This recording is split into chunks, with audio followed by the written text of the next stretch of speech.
Schwartz, bonsoir Bella. Bonsoir. Alors Bella, ce soir tu vas nous parler sur le perfectionnisme. Comment le surmonter, comment le transformer. Ouais. Alors, merci beaucoup, Yardena. Et merci de me donner la possibilité de vous partager, de vous parler à toutes. Alors, avant de commencer et de rentrer dans le vif du sujet, je vais d'abord vous parler un peu de mon parcours parce que je pense que c'est important de savoir d'où vient et d'où on parle. Et, euh, et c'est aussi important pour la suite de ce que je vais vous partager. Alors, j'ai eu un parcours très académique. Et j'ai toujours voulu me challenger et aller plus loin. Et donc, j'ai fait une classe préparatoire. Ensuite, j'ai fait une grande école de commerce et j'ai fait de la finance. Et c'est quand j'étais en première année de finance que j'ai découvert un livre qui a changé ma vie et qui s'appelle L'apprentissage de l'imperfection de Tal Ben-Shahar. Donc, c'est un livre qui m'a fait découvrir le perfectionnisme. Qu'est-ce que c'était le perfectionnisme? Et qui a changé ma vie pour deux choses. La première, c'est que j'ai pu m'identifier à cet auteur, ce psychologue, Tal Ben-Shahar.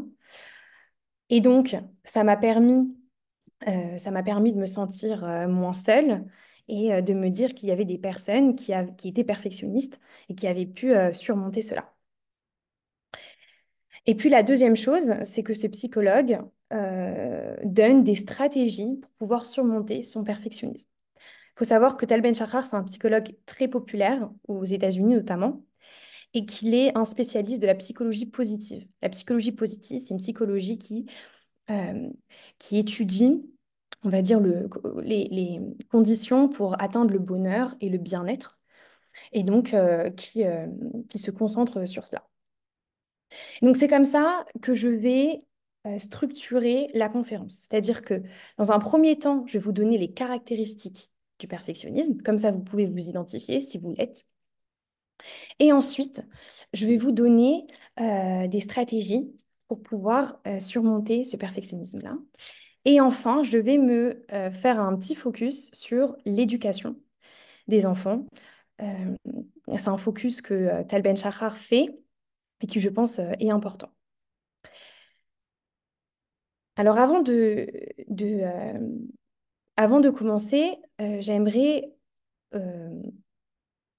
vous appuyer sur un point qui est que, pour vous expliquer pourquoi j'ai choisi le perfectionnisme. En fait, le perfectionnisme, c'est une caractéristique qui touche beaucoup de personnes et qui touche en particulier les personnes hypersensibles que moi j'accompagne en tant que coach.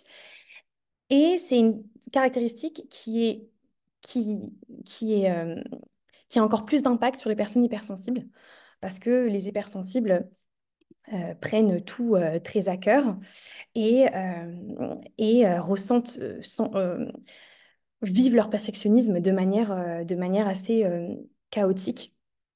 Et donc, c'est pour ça que je vais me concentrer sur le perfectionnisme parce que ça peut parler à tout le monde et en particulier aux personnes hypersensibles. Ce que j'aimerais dire finalement, avant de commencer, c'est que le perfectionnisme, c'est pas quelque chose qui est en soi négatif. C'est une caractéristique, c'est comme des émotions, c'est pas négatif. C'est une caractéristique qui a besoin de se canaliser, de se transformer, mais pas de disparaître. Et ça, c'est important. Et ce que je vais essayer de faire, c'est de vous montrer comment ne pas faire disparaître le perfectionnisme, mais comment le dépasser et le perfectionner et arriver à ce qu'on appelle l'optimalisme. L'optimalisme, c'est un terme en psychologie donc, que Tal Ben-Shahar utilise, et c'est ce que je vais vous aider aujourd'hui à, euh, à faire. Donc, je vais vous partager mon écran. En fait, c'est un petit partage d'écran. Je ne sais pas si vous le voyez. Attendez, je vais réessayer. Hop, voilà. Donc, c'est un partage d'écran très minimaliste, mais c'est vraiment pour vous donner vous ayez un peu de structure, pas que vous soyez perdu. Donc voilà, la question qu'on va se poser ce soir, c'est comment je passe du perfectionnisme à l'optimalisme. Donc, on va commencer par les trois grandes caractéristiques du perfectionnisme. Ah non, je sais pas pourquoi ça ne marche pas. Donc, les trois caractéristiques du perfectionnisme. On va commencer par la première. La première caractéristique du perfectionnisme, c'est l'exigence démesurée. Qu'est-ce que ça veut dire l'exigence démesurée? C'est le fait d'attendre énormément de nous-mêmes et des autres. Et cela, ça va avoir pour conséquence les deux autres caractéristiques qu'on va voir après. Et en fait, lorsqu'on a une exigence démesurée envers nous-mêmes, on a tendance à se dévaloriser. Parce que lorsqu'on n'est pas à la hauteur, entre guillemets, de ces exigences-là, on se dit que qu'on ne vaut pas la peine, qu'on est nul, euh, qu'on n'y arrivera jamais et que c'est notre faute. Donc on a vraiment tendance, à se dévaloriser. Puisqu'en fait, si je pouvais le résumer comme ça, on veut toujours plus et on n'est jamais assez. La deuxième caractéristique, je vais donner après un exemple pour la deuxième caractéristique, mais la deuxième caractéristique, c'est la phobie, ce qu'on appelle la phobie de l'échec. Alors, je ne sais pas pourquoi, mais des personnes qui essayent de rentrer, je ne sais pas si elles ont réussi à rentrer. Alors, euh, la phobie de l'échec. Qu'est-ce que c'est la phobie de l'échec? C'est la peur viscérale de faire des erreurs, de faire mal les choses, d'échouer. Et c'est non seulement la peur de faire mal, mais c'est le fait de mal supporter l'échec. Donc ça veut dire un perfectionniste, il va ruminer, une fois qu'il est face à un échec, il va ruminer, il va y réfléchir, euh, et ça va lui ronger un peu l'esprit. Là, il y a un autre résultante du fait d'avoir la phobie de l'échec, c'est la peur, enfin, pourquoi on a la phobie de l'échec? C'est parce qu'on a peur de décevoir les autres et on a peur de nous décevoir. Bah, logiquement, puisqu'on a une exigence très forte envers nous-mêmes, bah, on ne veut pas se décevoir et surtout, on n'a pas envie de décevoir les autres, puisqu'on pense que les autres ont la même attente que l'on a envers nous-mêmes. Et puis, surtout, quand on est une personne hypersensible, on a peur des résultats de l'échec. Ça veut dire qu'on sait que l'échec va nous mettre dans un état pas possible et va nous bouleverser. Et donc, on fuit cette émotion-là. On ne veut pas ressentir l'émotion de l'échec. Alors, euh, je vais du coup donner un exemple pour les deux premières caractéristiques du perfectionnisme.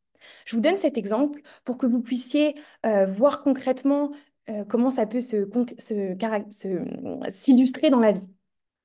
Donc pour celles qui me connaissent, elles vont un peu sourire parce que je vais parler d'un sujet qui m'a un peu obsédée ces derniers temps, c'était le permis de conduire. Alors pourquoi j'en parle? Je vais vous expliquer ça tout de suite. Alors en fait, quand j'ai voulu passer le permis de conduire, comme plein d'autres, moi je voulais réussir du premier coup, évidemment. Pour moi, c'était impensable d'échouer à un permis de conduire. C'était juste, ça m'a même pas effleuré l'esprit. Évidemment, je l'ai passé et j'ai échoué. Donc je l'ai raté. Ça m'a fait un effet mais cataclysmique. Ça veut dire j'avais l'impression d'être un échec, je m'en remettais pas, j'étais déprimée, je pleurais. Bon, voilà, les émotions exacerbées d'une personne hypersensible. Donc celles qui le sont pourront se reconnaître. Et donc, j'avais l'impression d'être un échec. Ça m'a pris plus d'un an et demi avant de vouloir repasser le permis de conduire. Donc, pourquoi ça m'a pris un an et demi? Parce que justement, j'avais échoué une fois et j'avais cette phobie d'échouer une deuxième fois. Je dis, c'est pas possible, je ne peux pas encore échouer. Je ne peux pas me dire que je suis un échec deux fois. Et donc, euh, j'avais cette peur-là, puis j'ai lu ce livre sur le perfectionnisme entre-temps, et ça m'a travaillé, et j'ai passé la deuxième fois le permis avec un autre état d'esprit. J'étais plus sereine. Et puis ensuite, je l'ai raté une deuxième fois. Et là, Pour passer la troisième fois le permis, j'avais un état d'esprit totalement différent. Grâce à ce livre, grâce à un travail que j'ai fait sur moi. Et en fait, euh, mon état d'esprit qui a été quand j'ai passé la troisième fois le permis, c'était, je le passe une fois, deux, trois, quatre, cinq, 10 fois s'il le faut, mais je l'aurai.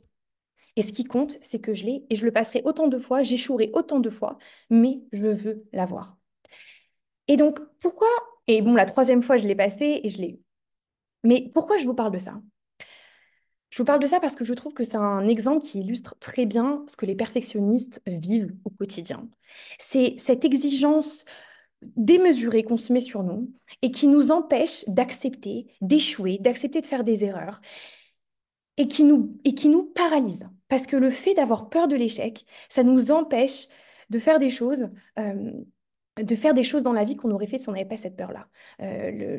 Vouloir entreprendre, vouloir changer de carrière, euh, vouloir une promotion à son travail, vouloir une augmentation de salaire. On n'ose pas. On n'ose pas, on n'ose pas parce qu'on a peur. On a peur de l'échec, on a peur du rejet, on a peur du refus. Et donc, je trouvais que cet exemple était illustré bien cela. Et je ne sais pas si vous pourrez vous retrouver dans les autres exemples de la vie de tous les jours. Je vais parler enfin de la troisième caractéristique du perfectionnisme. Alors, je précise juste qu'il n'y a pas que trois caractéristiques, il y en a plusieurs. Moi, j'en ai choisi trois parce que je pense qu'elles sont fondamentales et c'est celle qui me parle le plus, dont je vous en parle. Donc, la troisième, c'est l'insatisfaction chronique. Vous pouvez voir sur la slide. Alors, c'est quoi l'insatisfaction chronique? C'est le fait de ne jamais être satisfaite. On a un succès, on réussit, on a un petit pic de satisfaction, bah, on est content hein, quand même. Et puis après, bon, bah, rien n'a changé. On se dit, et on se trouve des excuses souvent quand on est perfectionniste. On se trouve des excuses. Ah, mais j'avais de la chance. Mais c'était facile. Mais en fait, j'aurais pas dû. Mais en fait, vous savez, le syndrome de l'imposteur. Je suis une fraude. C'est pas vrai. En fait, les gens, ils croient que je suis quelqu'un que je ne suis pas. On surréfléchit et on se fait des idées sur notre succès. Et donc, en fait, on a l'impression qu'on réussit, que nos réussites ne sont pas des vraies réussites. On se sent illégitime. On se sent tout le temps illégitime. Et on n'arrive pas à savourer nos succès et à faire en sorte d'en être fier à long terme. Et en fait, ce qui est très dur pour un perfectionniste, c'est qu'on a une ambition qui est démesurée parce qu'on a une grande exigence. Donc, on a envie de faire plein de choses. On a envie, on a envie de toujours se dépasser et de faire des choses extraordinaires. Mais en même temps, quand on réussit, on n'est pas satisfait. On n'est pas heureux. Donc ça, c'est la dernière des caractéristiques. Alors, une fois que j'ai parlé des caractéristiques, je vais vous parler maintenant des stratégies. Des stratégies qu'on peut adopter lorsqu'on est perfectionniste. Alors évidemment, je n'ai pas mis toutes les stratégies, j'ai mis 2 points qui sont pour moi, qui ont changé ma vie et qui vont, je pense, vous permettre de vous donner des petits tips et vous donner de la motivation et un plan, on va dire, pour pouvoir essayer de surmonter le perfectionnisme. Alors, la première stratégie, je suis désolée, mais j'admets les gens qui viennent. La première stratégie, euh, c'est, ça paraît un peu simple. Voilà, vous allez la lire, vous allez dire, ah, mais c'est simple, c'est facile à dire. Mais je vais vous donner des exemples et je vais vous expliquer et vous montrer à quel point cette première stratégie, elle est puissante. C'est le fait d'être bienveillant envers nous et envers les autres. C'est dire quoi être bienveillant? Pour les autres, c'est se mettre à leur place.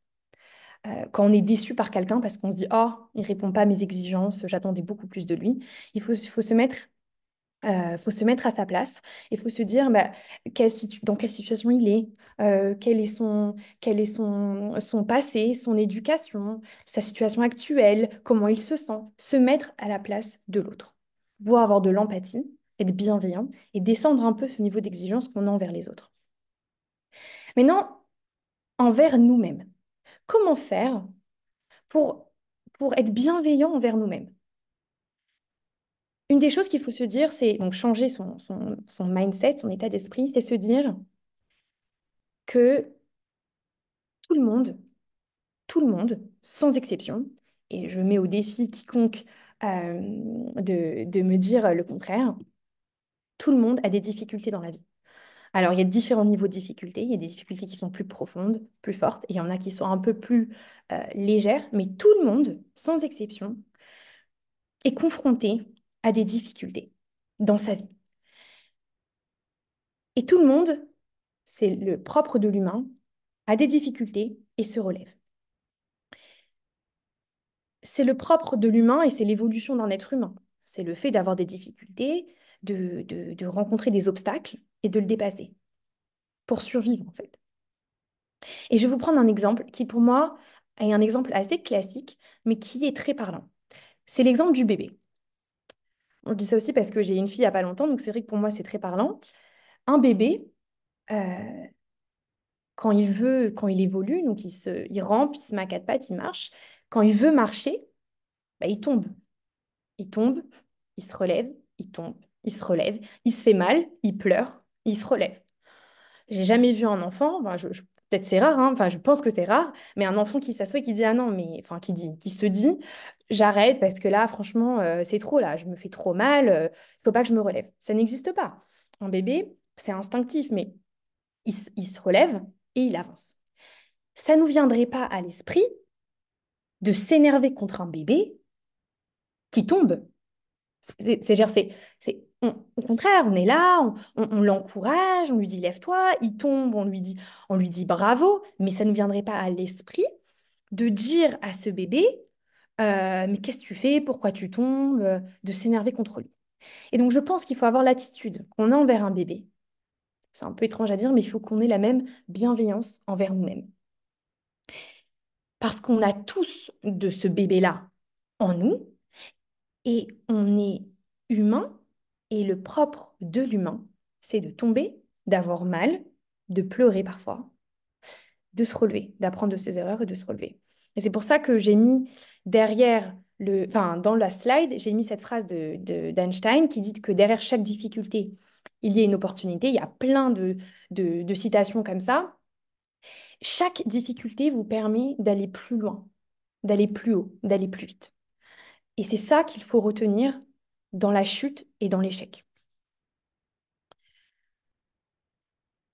Euh, donc, ça, c'était la première stratégie adoptée qui est, euh, la, qui est la bienveillance envers les autres et la bienveillance envers nous-mêmes et le fait d'accepter qu'on fasse des erreurs et d'accepter euh, et surtout d'accepter que l'erreur, c'est le chemin vers le succès, vers un temps meilleur.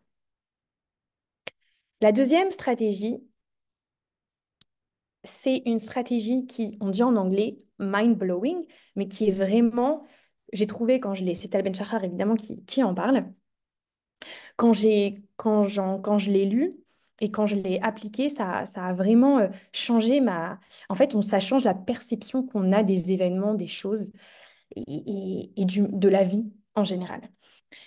Ce qu'il dit, c'est simple, bon, ça paraît simple. Il dit, il faut faire en sorte de profiter du processus, du chemin qui nous mène à un but qu'on se met. Et le but, il est un peu secondaire. Qu'est-ce que ça veut dire par là? Ben Shahar, il dit qu'en fait, le but et la destination existent pour que nous, êtres humains, nous ne soyons pas perdus et anxieux. Parce qu'un être humain, il a besoin d'avoir un but, il a besoin d'avoir une boussole, sinon il est perdu, il n'arrive pas à avancer. Donc le but est là pour nous permettre de nous libérer d'une anxiété et de vivre le moment présent. C'est ça un but. Donc un but, il est censé faire en sorte qu'on profite du moment présent. Et ce que souvent on ne fait pas, c'est qu'on est acharné sur le processus qui nous mène à un but, on est obsédé parce qu'on a le but en tête. C'est bien, bien sûr, de l'avoir en tête, hein. Enfin, il faut l'avoir quelque part en tête, il faut s'en rappeler, mais être obsédé par ce but sans, du coup, profiter du process qui nous mène au but, ça, c'est une erreur et c'est ce qui rend beaucoup de perfectionnistes malheureux et pas satisfaits. Parce qu'on l'a vu, c'est pas le succès qui nous amène, qui nous mène au bonheur. C'est pas le fait d'avoir accompli quelque chose, parce que le fait d'avoir accompli quelque chose, ça dure quoi? Un petit temps, maximum un mois, et après ça retombe. Donc ce qui est important, c'est de profiter du process qui nous mène au but.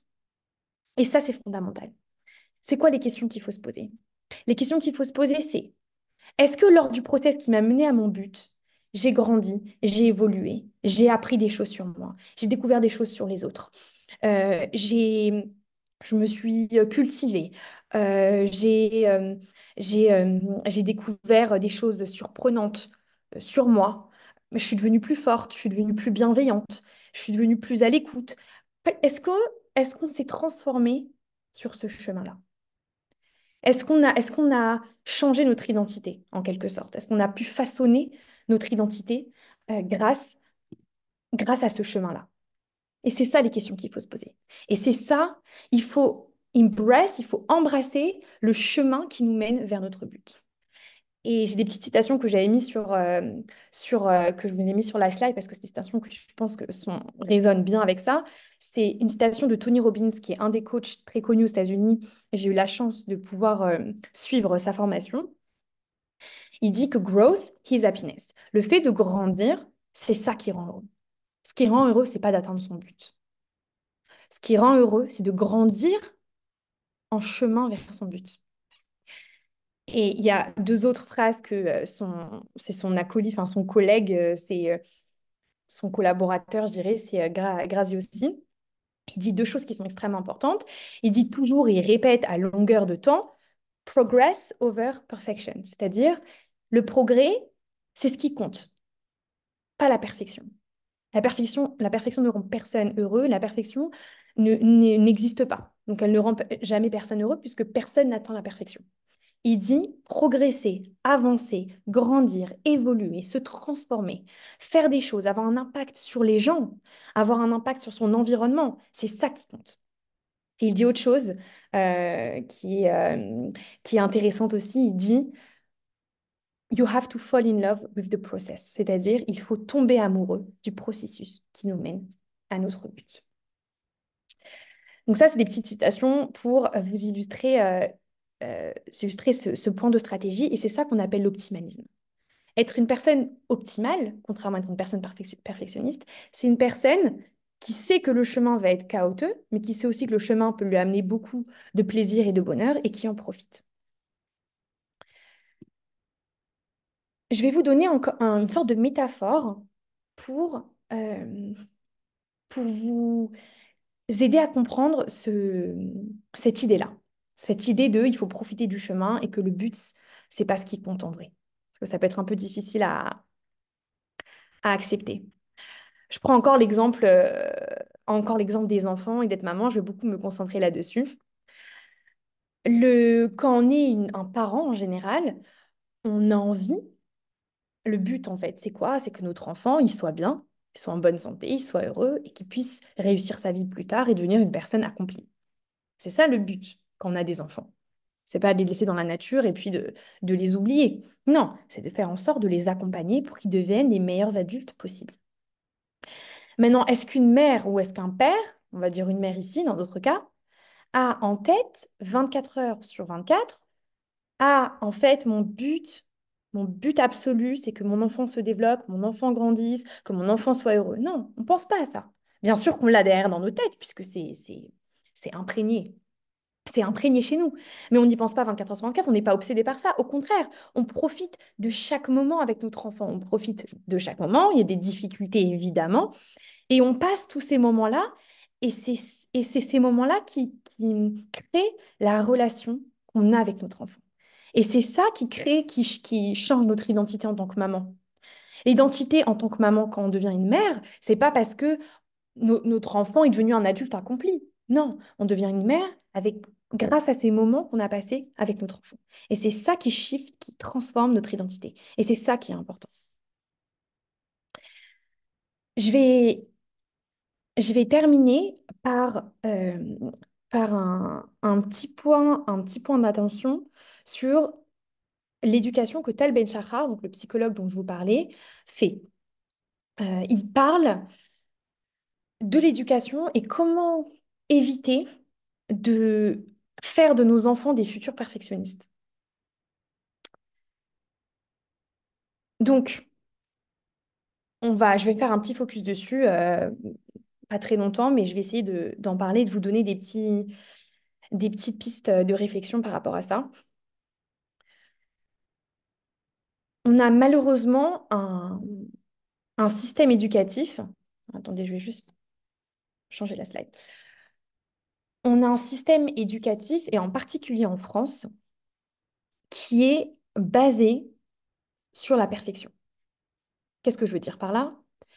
C'est un système qui va baser la réussite de l'enfant sur ses résultats. C'est-à-dire que l'enfant doit avoir des résultats excellents, toujours excellents, et on n'habitue pas les enfants, c'est quelque chose que j'ai de ma propre expérience, de ce que je vois, on n'habitue pas les enfants à échouer, à faire des erreurs et à accepter de faire des erreurs. L'échec, le fait d'avoir un mauvais résultat, le fait de ne pas réussir dans une certaine matière, c'est très mal vu, c'est réprimandé, et souvent, malheureusement, ça définit un enfant. Un enfant qui ne réussit pas, un enfant qui n'a pas de bons résultats. Et ce qu'il dit, Tal Ben-Shahar, c'est qu'il faut essayer d'avoir un juste milieu entre être exigeant envers son enfant, parce que évidemment que c'est important d'avoir un niveau d'exigence et de pousser l'enfant à se dépasser, mais en même temps, il faut apprendre à l'enfant à prendre des risques, à faire des erreurs, à échouer parfois, lui dire que c'est normal, lui dire même que c'est positif. Et ça, c'est quelque chose qu'il faut apprendre en tant que parent, mais en tant qu'éducatrice, en tant que professeur. Et c'est quelque chose qui malheureusement n'est pas présent, je trouve, aujourd'hui, qui fait peser sur l'enfant beaucoup d'anxiété, beaucoup de stress et surtout qui développe et qui implante les graines du perfectionnisme. Donc, comment on prépare son enfant? Je vais vous donner deux petites pistes de réflexion sur comment apprendre à son enfant à faire des erreurs et être dans une zone d'inconfort, une zone qui ne lui est pas familière et confortable. Le premier point, c'est que il ne faut pas valoriser chez l'enfant, enfin, en tout cas, il faut essayer de ne pas valoriser chez l'enfant les capacités innées, c'est-à-dire, en général, l'intelligence,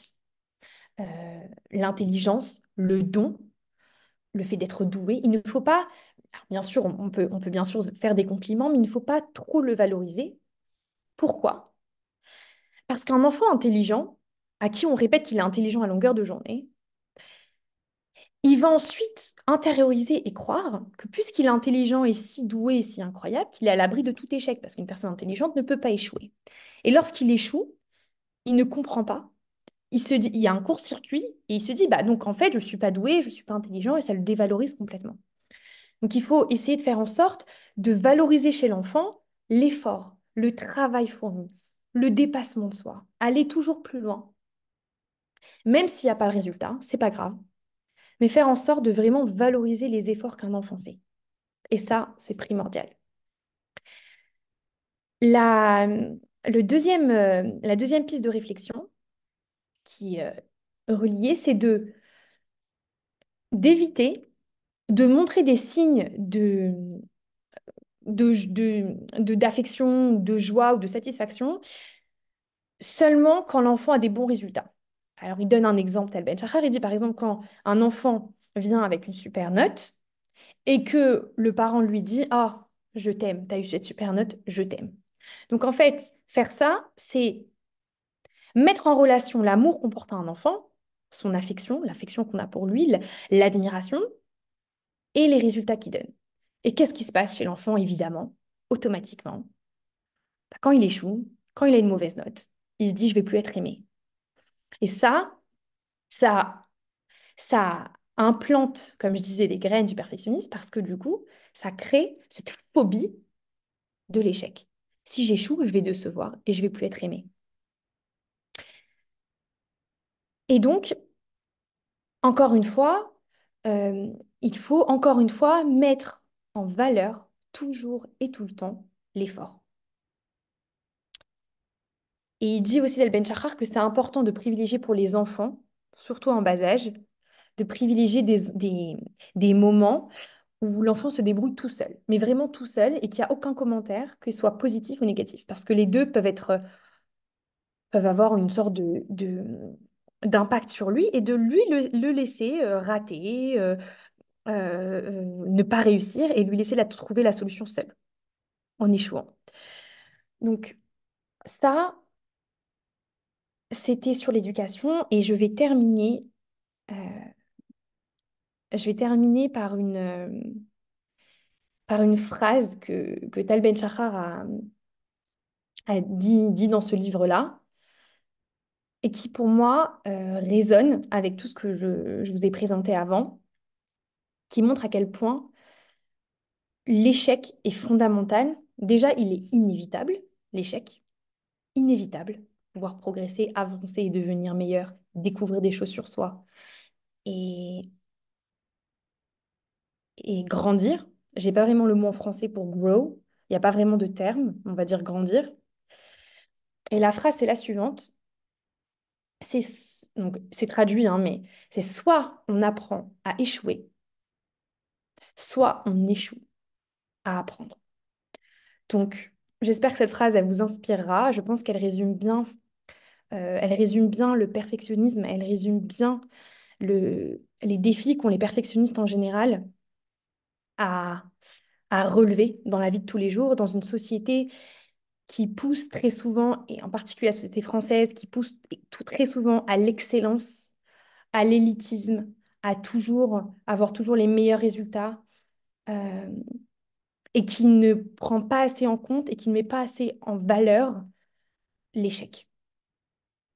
Et ne montre pas à quel point l'échec peut être constructif et à quel point c'est important de savoir lutter quand on a des difficultés. Et c'est l'échec qui nous apprend à lutter face aux difficultés. Donc voilà, j'ai terminé. Je ne sais pas si vous avez des questions, si vous les mettez dans le chat ou si tout était clair, mais si vous voulez que je clarifie quelque chose, n'hésitez pas.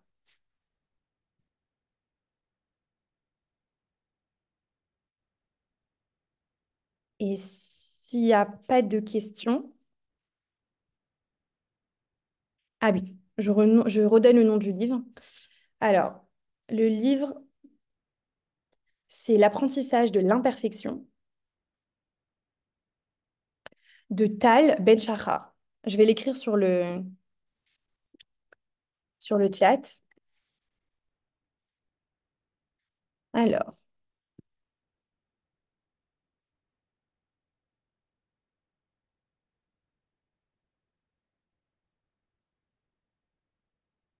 je vous l'envoie. Voilà, donc là, c'est le nom du livre. Alors, j'ai une question sur qu'est-ce qu'on peut faire.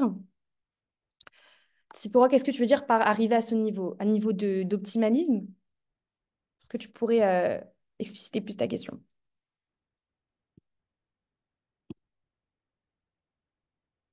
Sipora, je ne sais pas si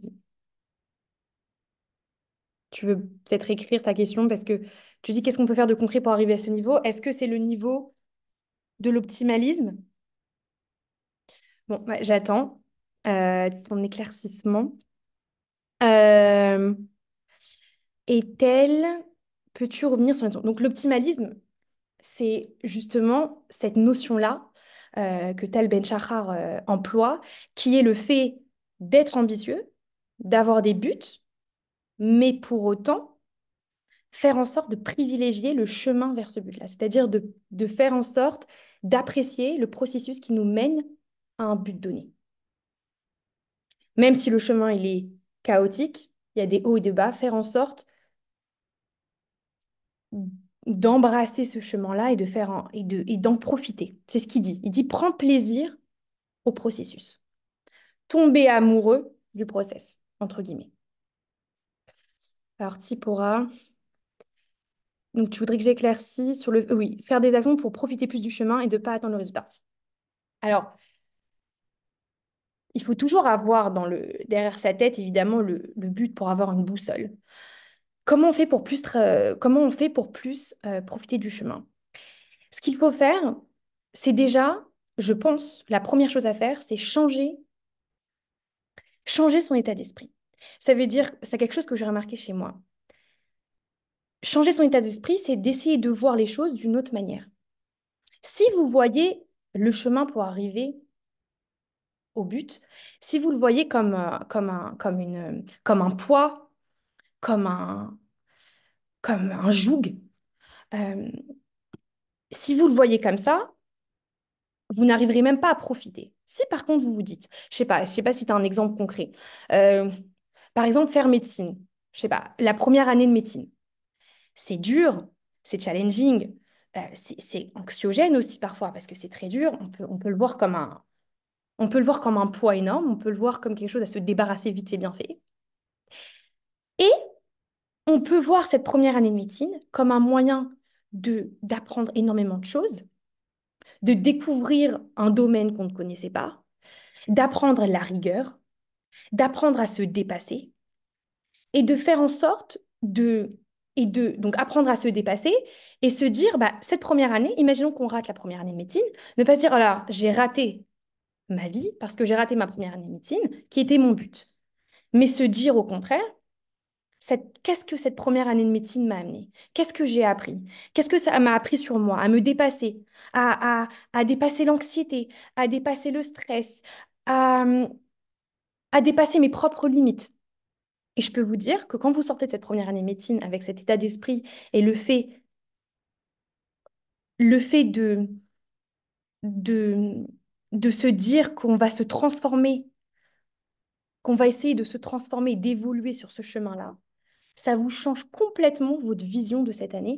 Et au lieu de vous dire j'ai gâché une année, vous vous dites non, je me suis découverte, j'ai appris à me dépasser et je suis devenue une personne qui a une nouvelle identité, qui est une personne qui sait se dépasser, qui arrive à pousser ses propres limites. Donc voilà. Tsipora, je ne sais pas si j'ai répondu à ta question. Alors, apprécier chez un castan, c'est un peu facile à dire parce que des fois, tu as des difficultés. Tu vas pas dire, ah, j'adore être stressée.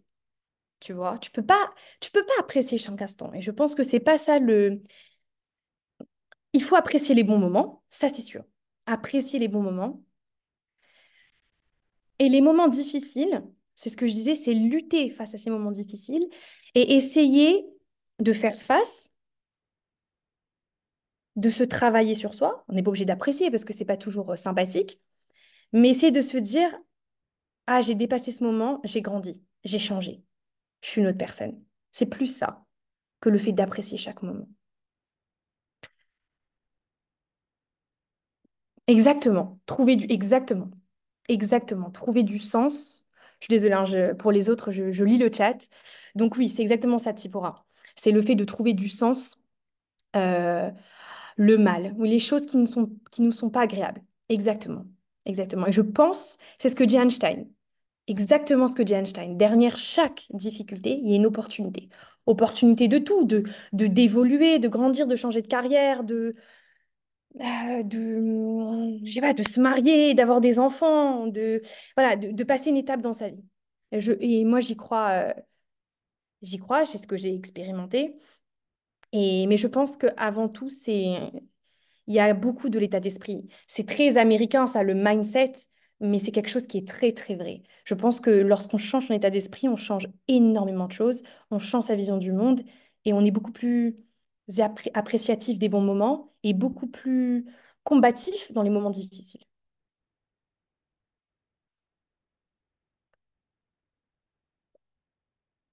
Voilà. Je sais pas si quelqu'un qui m'a parlé de la résilience. Exactement. Exactement, Tipora. Alors, je dirais que c'est plus que de la résilience. Alisa. Je pense que c'est plus... La résilience, souvent, c'est une sorte de forme d'inertie.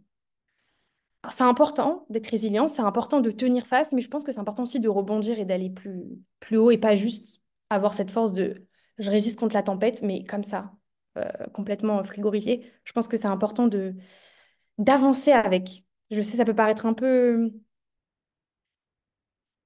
figuré, mais, mais de faire en sorte d'avancer et de sortir de la tempête, sortir des difficultés, grandir, changer. Voilà. Voilà pour les questions. Si vous avez d'autres questions sur ce sujet, par rapport à ce psychologue Tal Ben-Shahar, qui est passionnant, qui a écrit pas mal de livres sur le bonheur, parce que lui, sa spécialité, c'est le bonheur. D'ailleurs, je suis une formation de lui sur le bonheur pour être happiness coach. Donc, si vous avez des questions sur lui, sur ce qu'il a écrit, ou des questions que vous avez à me poser, vous pouvez demander à Yardena. Et, euh, et elle vous donnera mon contact si vous avez plus de questions. Merci, Ethel. Merci beaucoup. Bon, voilà. Euh, S'il n'y a pas d'autres questions, je vais quitter le chat et je vous souhaite une bonne soirée et j'espère que ça vous aura un peu inspiré. Et voilà, et vous donner des petits coups de boost et vous permettre d'avoir des tips pour la suite. Voilà. Bonne soirée.